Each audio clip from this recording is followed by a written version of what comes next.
Hi there, Miss Lambs here. In this video, we're going to cover Criteria D presentation in IB Biology EE. So let's get started. So this is a screenshot of the scoring band in Criteria D presentation. Criteria D presentation cover mainly two parts. One is the structure and the other is the layout. Structure is more related to the flow of your arguments, okay, the flow of your extended essay, whereas layout is more like the data analysis, data processing of your result. So I've highlighted some of the key things that I think is important in these two criteria. So you can pause the video and take a good look at it. And then this part is unpack the criteria D. So just to a brief idea of what the examiner are looking for. So as you can see here, so this is the flow of your arguments. This one is like how you present your data. Formatting should be a lab format, okay, when you present your data.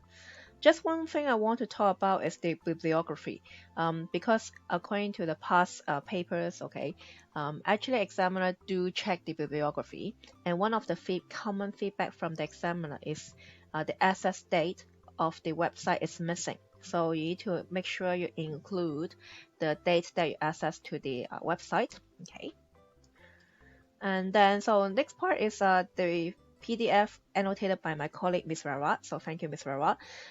If you have seen the previous sessions, you should have already downloaded the full PDF version. So here we're just going to talk about briefly talk about the criteria D guidance, okay, and then followed by examiner feedback. Okay, so let's take a look.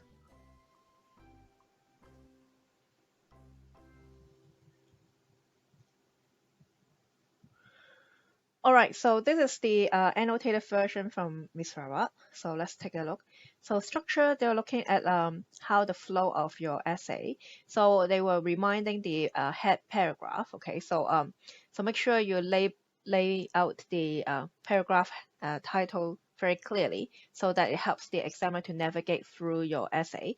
Just that sometimes you do need to use subheadings to help, but make sure you don't overdo it, okay? If you overdo the subheadings, it might distract the examiner from reading your whole essay. And the next part related to structure is how you record your experiment. So when you record your experiment, so make sure you have labels, okay? So key elements in your annotated diagrams. Annotated means that you have to add labels and talk about the important part of these key elements.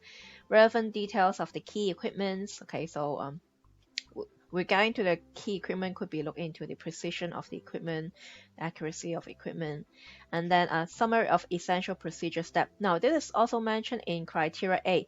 So when we talk about the method, okay, when we talk about the method, we will say that you need to elaborate and explain your method before you list out the method, right? So you need to have that. And then followed by is the data processing, so related to chart, image, graph, and table. So any of like the graph, table, and figures, you should have labels, must have labels. So make sure you label them. And they should be relevant to research question. That shouldn't be a problem. Usually they're related to the research questions, okay? And then process data, you need that. Okay, table, make sure the header is correct. So labels, unit, and uncertainty. Okay, and then tables, again, make sure you're doing some labelings. In biology EE, it's possible to have more than one graph, but bearing in mind that you need to think about whether the graph is meaningful. Okay, so don't have too many graphs, otherwise it might affect the quality of communication. So you need to think about what graph should be included. And here you can see that summary table and combine multiple graph is preferred. So combine multiple graph into one is preferred. The reason is because it helps to do comparison and also avoid any unnecessary repetitions. Okay, so this is the preferred one. Some of the mathematical transformation need to be shown, so such as sample calculation and formulas. Okay, and bibliography, again, make sure you have the access date as well, and it should be standardized. And then the 4,000 word does not include the graph, figures, calculation, diagram, formulas, equations, not included in the word count. Okay, so these are some of the guidance related to criteria D presentations. And then let's look at the latest exam report that I have. Okay, so here, presentation, okay, you can see that.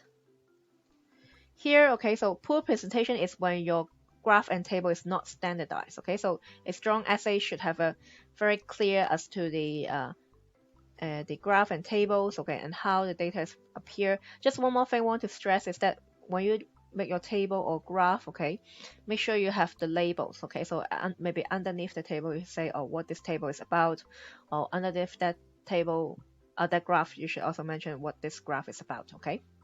Or perhaps include a title for the table and graph. Okay, and then just one thing, one of the weakness examiner has pointed out is that the bibliography is wrongfully placed after the appendix. Now, if you think about it, the correct way should be bibliography before the appendix. The reason is because bibliography is very important related to the list of reference that you use, okay? And we have been stressing the importance of using the correct relevant referencing, okay? And then you use the idea of it all the way along, okay, in these videos. So the bibliography is important because it's related to the reference. Appendix is some extra data that may be useful for the examiner to understand, but actually those are not the essential data, okay? Again, we have also mentioned that a good communication skill should be able to remove or isolate, screen out some unnecessary data, okay? So usually the extra data will place in the appendix. So appendix should be the last part, okay? And then next part.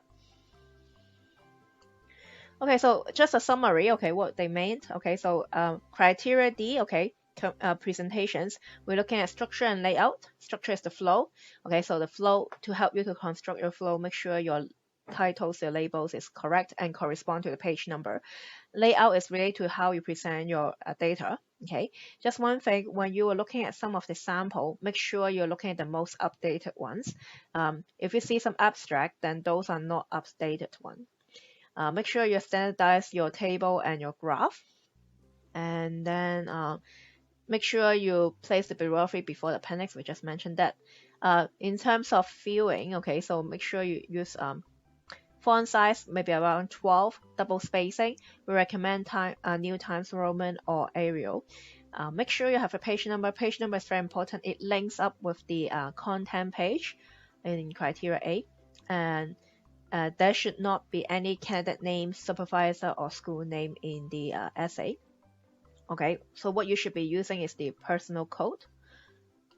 Okay, so this is just a summary from IBO related to the word count, what is counted in the 4,000 word and what is not counted in the 4,000 word limit. So these are the following things counted in the 4,000 word, and these ones are not included in the word count.